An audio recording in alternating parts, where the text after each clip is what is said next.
When this is a question that I get quite often, and I got it again yesterday in our Discord, and I was so impressed with my answer. And the reason I was impressed with my answer is because this was the first time that I'd kind of laid it out. I think that's what it was. This was the first time that I actually had a word to describe what I am as it pertains to this subject. What subject, you may ask? The existence of Jesus. So today, that's what we're going to be discussing. Did Jesus of Nazareth really exist? The historical existence of Jesus of Nazareth is a subject of ongoing debate among scholars, historians, and skeptics alike. The discourse primarily revolves around three perspectives. Well, actually, it's two perspectives.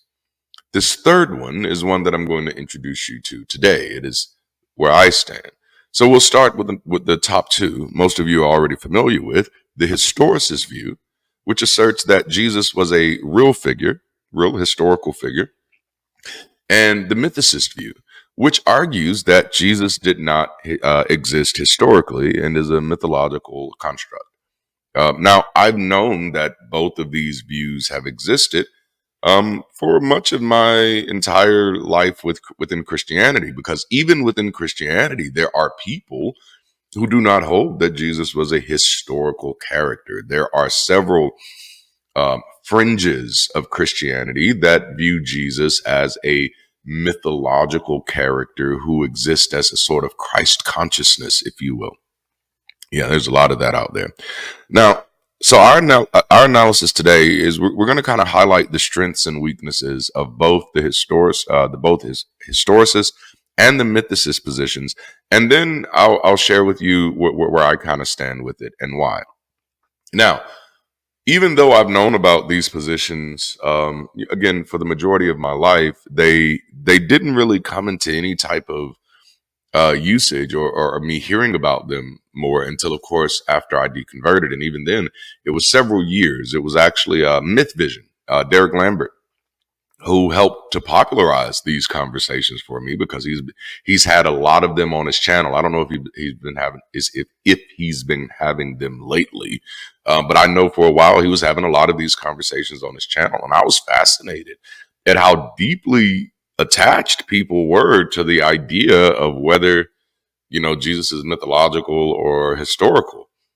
Fascinated. And you'll find out more about my fascination. But let's jump into the historicist view. So the historicist position holds that Jesus was a real person who lived in the first century common era, while acknowledging that supernatural claims about Jesus, miracles and resurrections, etc., are matters of faith.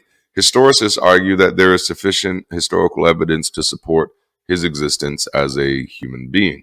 And I'm like, just the fact that's worded while acknowledging that supernatural claims are matters of faith automatically makes me suspicious of the scholastic nature of the person who would make this argument. Now, if it would have been while acknowledging that supernatural claims about Jesus are implausible, historicists argue that there is sufficient historical evidence to support his existence, I'd be less suspect. I'd be less suspicious. But the fact that we say that supernatural claims are a matter of faith, that does make me think that this person, or that the people who kind of hold this view, are still kind of catering to believers. And I'll jump into that a little later. Okay. Some key points about historicists is that they believe that there is sufficient historical data, such as writings from early Christian authors, references by non-Christian historians like Josephus and Tacitus, and the general historical context to conclude that Jesus existed as a historical person. I just want to highlight this because literally every argument I hear from historicists does sound like that. They say, oh, well, there's so many non-Christian historians who referred to Jesus that makes it undoubtable. And then you say, okay, tell me who they were. And they're always just going to say Josephus and Tacitus. And it's like, that's not a whole lot of people. That's just two. That's just two. And we're going to talk through those two. Okay. And while they accept Jesus' existence, they do often critically examine the Bible, biblical text, separating historical facts from theological or supernatural claims. But Here's my big point. Looking in the Bible for historical facts is like the stupidest shit ever. You know, like we're not looking in Romeo and Juliet for historical facts. If that's where you're getting your historicism from, I think you're already starting in the wrong place. But, you know, that's just me. Obviously, I think y'all know I'm not a historicist. I think you can kind of tell. But I'm also not a mythicist, but we'll see. Historicists point to references in early non-Christian sources, such as Jewish historian Flavius Josephus and Roman historian Tacitus, which mention Jesus. That's it. Just mention the name Jesus. Okay? All right. We're going to talk about why that's important. Okay, so Josephus, Antiquities of the Jews, contains passages that refer to a person named Jesus, his brother James, and his crucifixion under Pontius Pilate. But here's the problem with this. There are no surviving manuscripts of Josephus's work before the 11th century. The oldest surviving manuscripts are Greek minuscules, which were copied by Christian monks.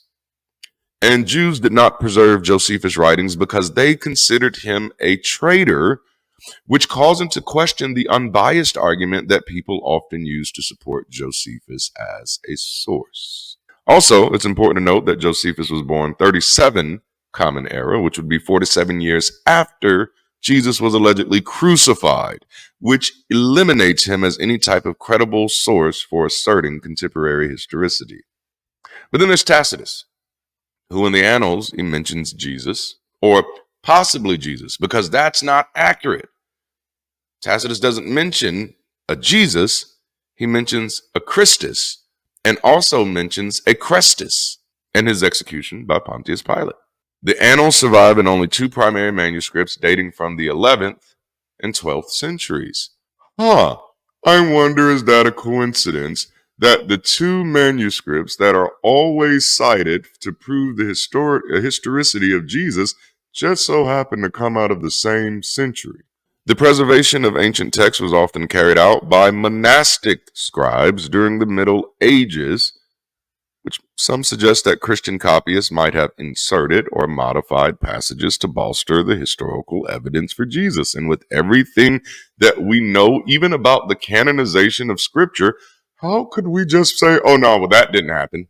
Like, come on, man, it happened with the whole book. Why would it not happen with the main character?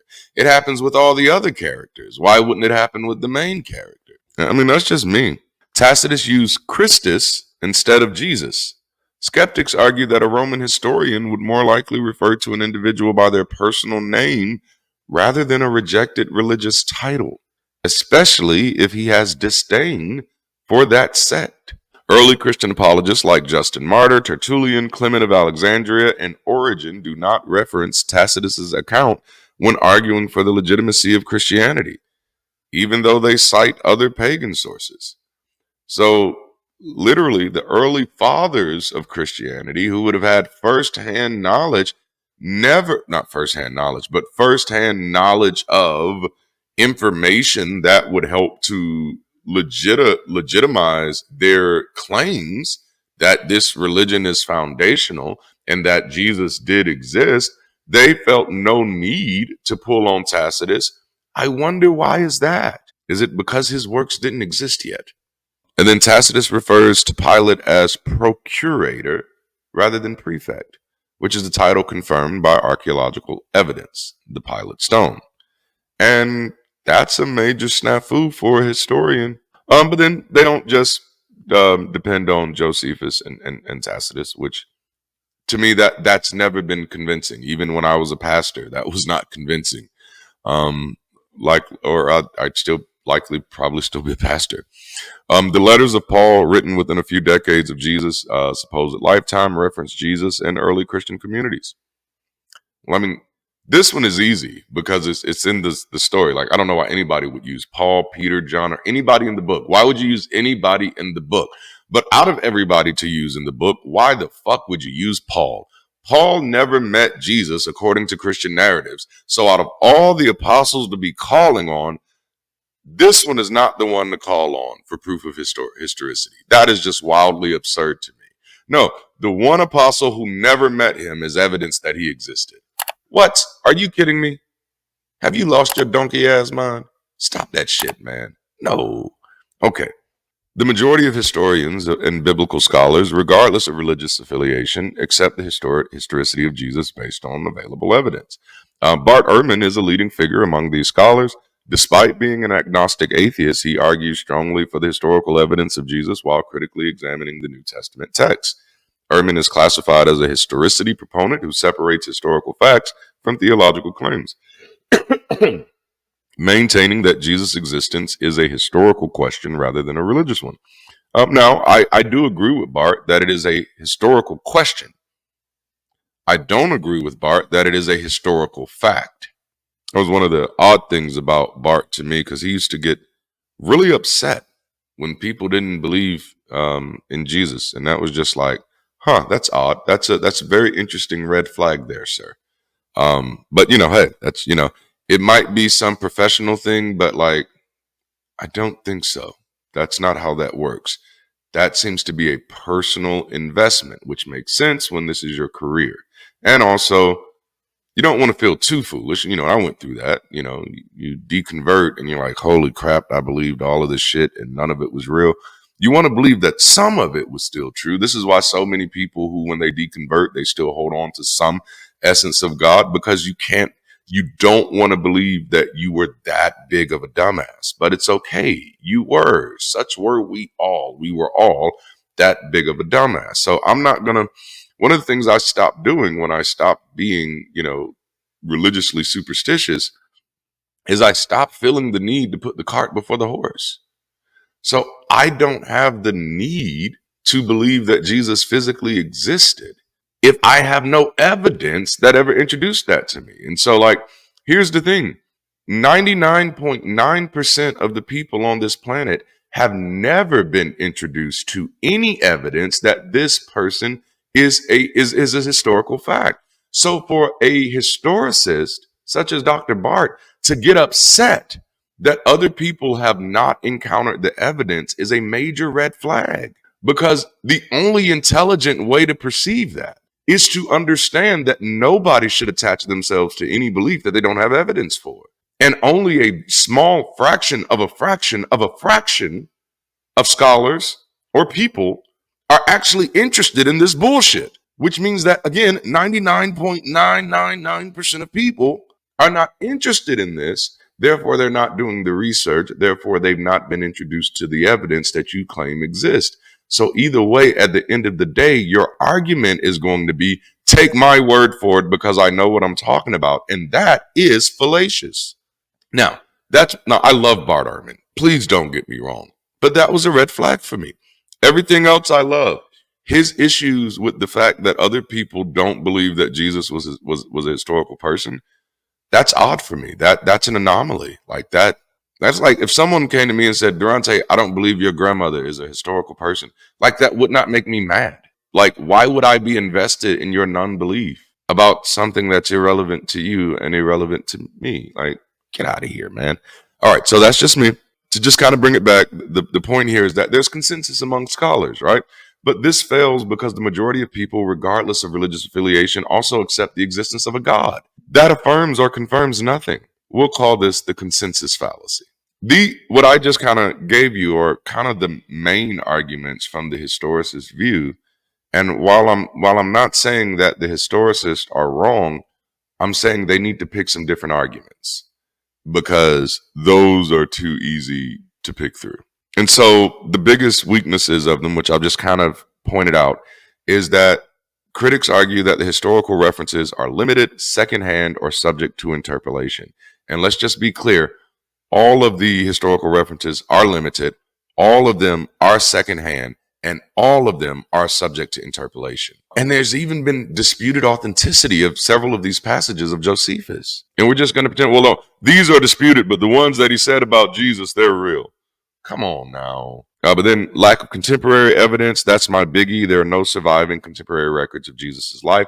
All accounts were written decades later. Like, that's a big ass red flag. And much of the evidence for the historicists comes from the New Testament. I'm not trusting the New Testament on shit. There's so much it already gets wrong, which Bart Ehrman does a great job of highlighting that it gets wrong. And so how could I trust it as a credible source of information? And then, of course, Early historians may have been influenced by Christian sources or societal pressures, and that's a real thing. But that's enough of the historicist view. Let's take a look at the mythicist view. The mythicist position contends that Jesus did not exist as a historical figure, but is instead a mythological or a fictional character created by early Christians, drawing on existing myths and religious ideas. Mythicists highlight similarities between the story of Jesus and pre-existing myths, dying and rising gods in pagan religions. Primarily, I know one that gets a lot of play is Mithra. Another one is Dionysus. That one I got introduced to in Drama 101, Dionysus and the Dithyrambs. They also emphasize that no contemporary records or archaeological evidence confirm Jesus' existence. They argue that references to Jesus in historical texts may have been later additions by Christian scribes, and they challenge the reliability of the New Testament accounts due to contradictions in theological agendas. For the most part, I align with their critiques of the historicist view, right? I don't attach myself to the mythicist view in the same way that I don't attach myself to the historicist view. If I had to pick one of these, I'd be more inclined to pick mythicist, but you'll find out why in a few. Mythicists may discount or dismiss evidence that contradicts their position, such as early references by historians. But as we see, the early references by historians are limited and easily dismissible. Nor do they provide enough detail to provide a positive verification of identity. To believe that there would have been only one person with the name and ethnographic and socio-political profile of the character is a gross misunderstanding of reality. The mythicist view is held by a small number of scholars, and many arguments have been critiqued by experts in the field. But of course, the number of people who hold a view is irrelevant to the veracity of the view. And some people say that the mythicist view may overlook the possibility that mythological elements were added to a historical figure's life story over time. But you'd have to start with the undisputed evidence that the person in question was a historical figure first before this could actually be claimed. And of course, that is what's in question. Of course, Bart Ehrman says it himself. It is a historical question, not a historical fact. And of course, they've been accused of not adhering to standard historical methods, such as the criterion of multiple attestation and the principle of embarrassment. But as we've seen, the multiple attestations are questionable, and there are no historical methods for proving non-existence. So this also fails, which is really my biggest concern with the historicist view, is that it sounds way too much like the theist view, that you can't disprove my God, so my God exists. And you just won't look at my evidence. You got to open up your mind and open up your heart. And it's just like, no, I don't think I have to do any of that, But I am not a mythicist for the same reasons that I'm not a historicist, So what am I? I'm an apathist. The apathist view posits the question of Jesus' historical existence is irrelevant or unimportant to one's perspective, especially if none of the supernatural claims attributed to him are credible or verifiable. This position focuses on the practical implications or lack thereof. Jesus' existence in the absence of evidence for his divinity or miraculous works just means nothing to me. I was asked this question in Discord yesterday, or it was actually asked about me, and I just so happened to be in Discord. So I decided to respond, and this was my response verbatim, and this is what inspired this video. I am technically a Jesus Apathist because I reject the claims of miracles, divinity, resurrection, and eternal life. Whether a failed prophet named Jesus actually existed has become of no interest to me whatsoever. Considering the name that we transliterate Jesus from was common for that area and time period, the possibility of a guy who was a carpenter's son, who was named Jesus, who preached some stuff 2,000 years ago, is just as likely as the possibility of a guy who was a mechanic's son, who was named Mike, who preached some stuff in the past 10 years. And I know like 4 of them right off bat. Unless I'm willing to believe in the God that the character represents, the character's existence is of no interest to me. I'd first have to be convinced that God existed before I gained any interest in looking for his long lost son.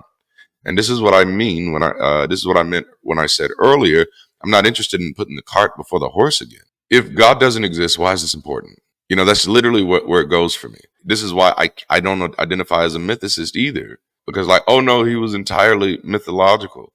At the end of the day, You still have to go off of no evidence to get there. Why would you do that? I mean, it's just it's unnecessary. That's me. Now, when I say why would you do that, I am being facetious. You would do that because you're you and you have your reasons for doing it. I will not. If I don't have a reason to attach myself to an outcome, I shall not. If I do not have the evidence to attach myself to an outcome, I shall not. Regardless of how many people hold that view, regardless of how many people say that that's the best view, I can't be bullied like that. And so when I look at it, what's clear to me is that it doesn't matter if he was real or not. He's irrelevant. If someone makes up stories about a person, it doesn't make that person historically relevant. It only makes those stories relevant and the people who made up the stories. The need for extreme exaggeration speaks to the extreme irrelevance of the person. In a natural world, we know there is no resurrection.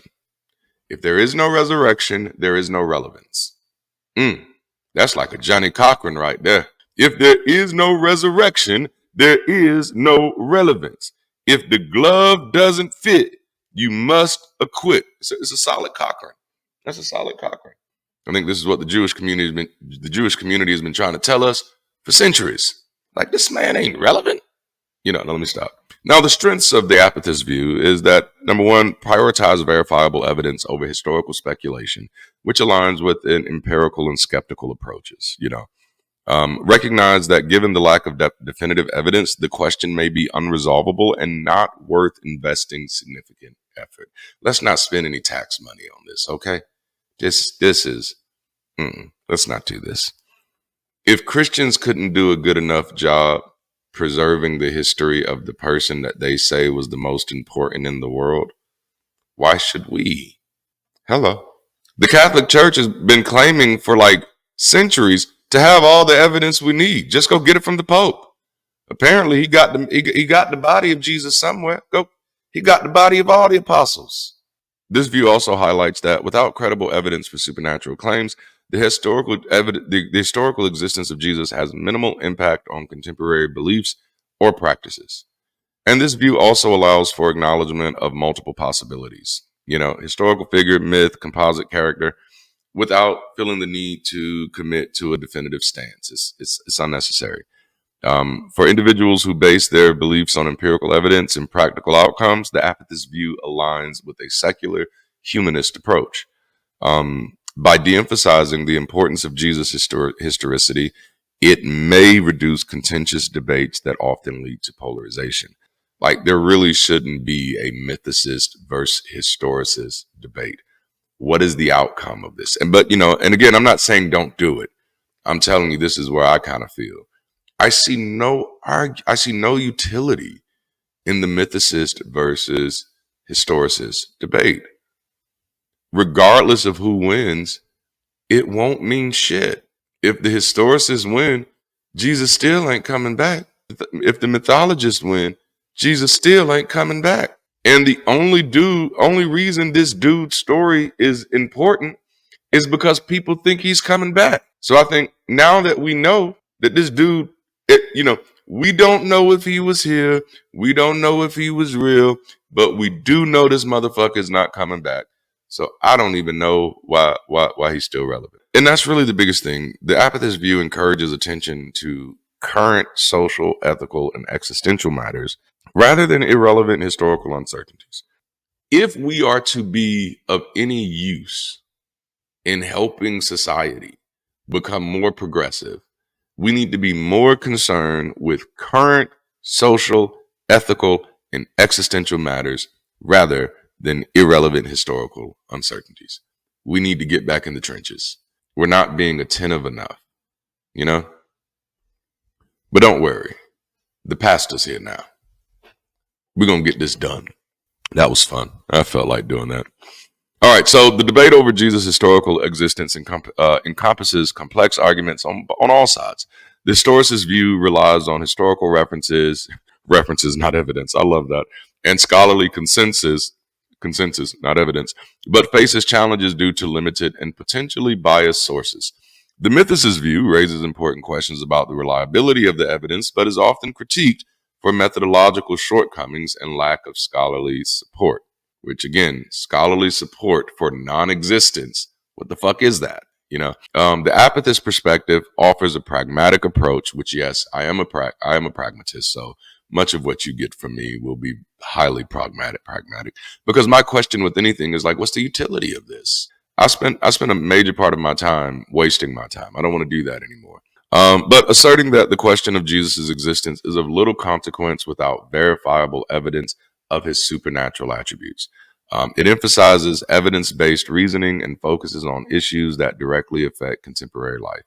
Ultimately, the choice between these views depends on individual priorities, interpretive frameworks, and the weight given to historical versus empirical evidence.